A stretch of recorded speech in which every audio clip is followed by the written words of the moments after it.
Lift చేసేటప్పుడు మీరు ఒకటి గుర్తుపెట్టుకోవాల్సింది ఏంటంటేనా,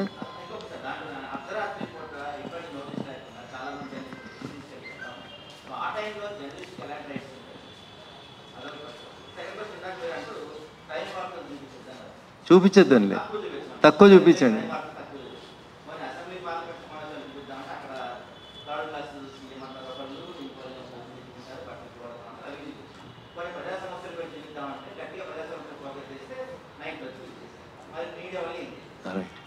సరే, ఫస్ట్ నువ్వు ఒక జర్నలిస్ట్ మిత్రుడి కంటే ఎక్కువ ఈ దేశ పౌరునివి, అన్నిటి మీద మాట్లాడేటువంటి నైతిక హక్కు నీకు ఉంటుంది. నిన్ను అరెస్ట్ చేసారు, నన్ను కూడా అరెస్ట్ చేస్తారు, చాలాసార్లు మిమ్మల్ని కూడా చేస్తారు, తీసుకుపోతారు. మీకు చెప్పుకోవడానికి అక్కడ ఒక జడ్జి ముంగట ప్రొడ్యూస్ చేస్తారు. ఎప్పుడు తీసుకుపోయినా ఏదో ఒక టైంలో అయితే మిమ్మల్ని జడ్జి దగ్గర తీసుకుపోతారు. ముందు దవాఖానికి తీసుకుపోతారు, మంచిగా ఉన్నారా లేరా చూస్తారు, తర్వాత తీసుకొచ్చి జడ్జి దగ్గర ప్రొడ్యూస్ చేస్తారు. అప్పుడు నీకున్నటువంటి హక్కులు ఏంది అనేది నీకు తెలిస్తే సగం మంది పోలీసులు మనల్ని ముట్టడానికి భయపడతారు.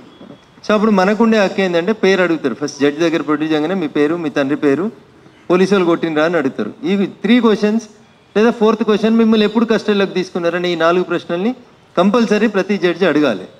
కానీ నేను పొట్టు కొట్టిరు పోలీసులు, శరీరం అంతా రక్తాలు కనబడుతున్నాయి, ఎట్లా మాట్లాడలేడు కాబట్టి నేను రాత్రిపూట 8 గంటలకు తీసుకుపోతారు, జడ్జి ఇంటికి తీసుకుపోతారు. జనరల్గా జరిగే లాక్యూనస్ చెప్తా ఉన్నా నేను. వాళ్ళు ఎవరో లేడీ జడ్జి ఉంటుంది, ఆమె లోపల కూర్చొని ఉంటుంది, ఈయన తలుపు బయట నిల్చోబెడతారు, తొంగి చూసి చూడనట్టు కనబడినట్టు ఉంటుంది. ఈయన ఇట్లా పోలీసు వాడు పట్టుకొని ఉంటాడు ఆ తలుపు పక్కన, ఈయన ఏమైనా మాట్లాడతాడు అనుకుంటే ఇట్లా ఒత్తుతుంటాడు అన్నట్టు చెయ్యి. అప్పుడే మనం చెప్పుకోవాలి, సరే నన్ను తీసుకొని 24 గంటల కంటే ఎక్కువ అయింది జడ్జి గారు, నేను కొన్ని విషయాలు మీతో మాట్లాడాలనుకుంటున్నా అని చెప్పాలి. అంతే. ఏముంటుంది, షర్ట్ తిప్పి అమ్మ ఇన్ని దెబ్బలు ఉన్నాయి నా శరీరం మీద, లేకపోతే జడ్జి గారు నా శరీరం మీద ఇన్ని దెబ్బలు ఉన్నాయి, పోలీసులు నన్ను కస్టడీలోకి తీసుకొని 4 రోజులు అయింది, నా భార్య పిల్లలకి ఎవరికి తెలియలేదు, పొట్టు కొట్టిరు, ఇక నా శరీరం మీద ఉన్న గాయాలన్నీ పోలీసులు కొడితేనే అయినాయి, మీరు ఇది రాసి ఇప్పుడు నన్ను దవాఖానకు పంపురు, ఈ పోలీసులు తీసుకుపోతే మళ్ళీ కొడతారమ్మా అని చెప్పాలి.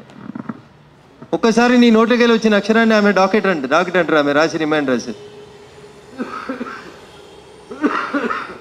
డాక్టర్ మీద అవన్నీ వచ్చినాయి అనుకోండి, ఆటోమేటిక్గా పోలీసుల మీద కేసులు రిజిస్టర్ అవుతాయి. ఇదే హ్యూమన్ రైట్స్ చదువుకున్నప్పుడు మేము నేర్చుకున్నది. మీరు కూడా హ్యూమన్ రైట్స్ని ఫాలో కావాలి. సో జడ్జి గారు కంపల్సరీ మీ పేరు, మీ ఊరు, మిమ్మల్ని పోలీసులు ఎప్పుడు కస్టడీలోకి తీసుకున్నారు, కస్టడీలో మిమ్మల్ని పోలీసులు కొట్టినరా, ఇవి అడుగుతుంది. 4 ప్రశ్నలు అడుగుతారు. లేడీ జడ్జి ఉన్నా జెంట్స్ ఉన్నా అడుగుతారు.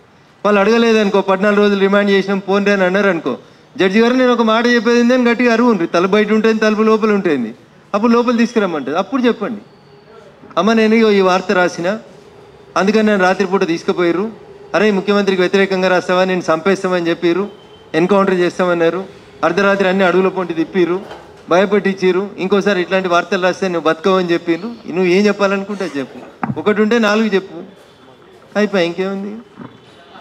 ఉల్టా కేసు వాళ్ళ మీద కేసు అవుతుంది, ఎఫ్ఐఆర్ అవుతుంది, ఎస్హెచ్ఓని పిలుస్తారు, నేను హాస్పిటల్కి పంపిస్తారు, నీకు ట్రీట్మెంట్ స్టార్ట్ అవుతుంది. సో ఒక్క ముద్దాయి కూడా అట్లా చెప్పాడు, భయపడతాడు. నాలాంటి 2-3 సార్లు రిమాండ్ చేసినప్పుడు నేను ఇట్లా ఎదురు తిరిగి చెప్పినాను, కాబట్టి జరగాల్సిన న్యాయం జరుగుతుంది.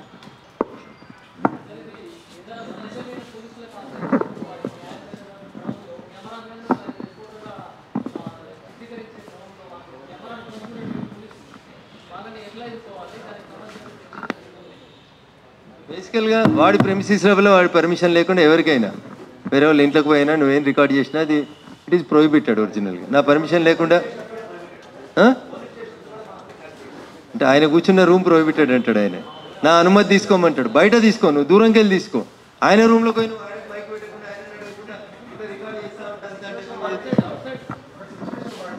సిచ్యువేషన్ బట్టి అదే చెప్తా ఉన్నా. యూ కెన్ రికార్డ్, కొన్నిసార్లు వాళ్ళు గొడవ చేస్తారు, మీరు గొడవ చేయండి.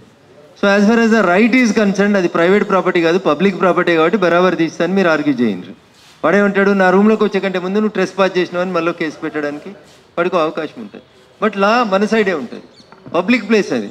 ఎస్ఐ గారు ఇంటి లోపలికి పోయి మీరు రికార్డ్ చేస్తలేరు కదా, you're going into a public place. Police station అనేది పబ్లిక్ ప్లేస్, అక్కడ ఏం జరిగినా రికార్డ్ చేసుకోవచ్చు. కొన్నిసార్లు వాళ్ళు డౌట్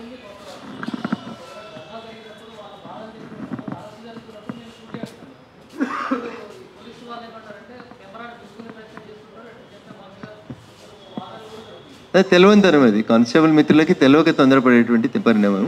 నేను ఇంతకుముందు ఒక టీవీ ఛానల్ ఇంటర్వ్యూలో చెప్పిన నేను ఏమని, మనం మోటార్ సైకిల్ మీద పోతుంటే ఉరికొచ్చి ఫోటోలు కొట్టే కార్యక్రమం బంద్ చేయండి, దొరకబట్టే కార్యక్రమం బంద్ చేశారు. ఇప్పుడు నన్ను ఫోటో తీసే అధికారం వేరే వాళ్ళకి ఎవరికి లేదు, unless and until I give a permission.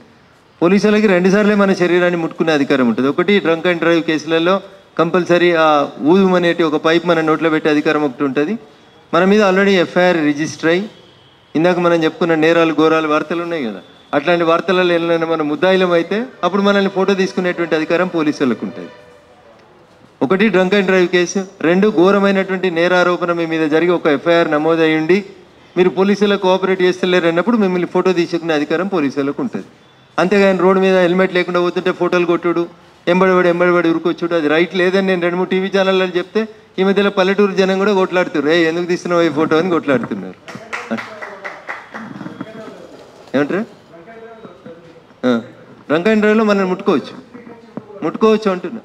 మనల్ని ముట్టుకునే అధికారం పోలీసులకు వచ్చింది.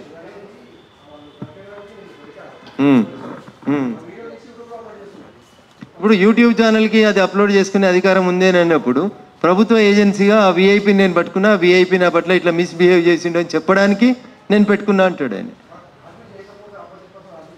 ఏం చేయకపోతే రికార్డ్ చేసే అధికారం వాడికి లేదు, మామూలుగా రికార్డ్ చేసి కోర్టుకు సబ్మిట్ చేసుకోవడం. యూట్యూబ్లో పెట్టడం తప్పు. మళ్ళీ ఆయన వ్యక్తిగత జీవితాన్ని నువ్వు బదనాం చేసే కార్యక్రమం అవుతుంది. ఆయన రెసిస్ట్ చేస్తున్నాడు, ఊదా అన్నాడు, కొట్లాట అవుతుంది ఆడ కొద్దిసేపు. కొంతమంది ఆడపిల్లలు కొన్ని సందర్భాల్లో చూస్తూ ఉన్నాం, గ్లాస్ ఎక్కేయడం, పోలీసు వాళ్ళని నెట్టేయడం, గొడవ చేయడం. అట్లాంటప్పుడు ఆయన సేఫ్టీ కోసం రికార్డ్ చేసుకుంటాడు.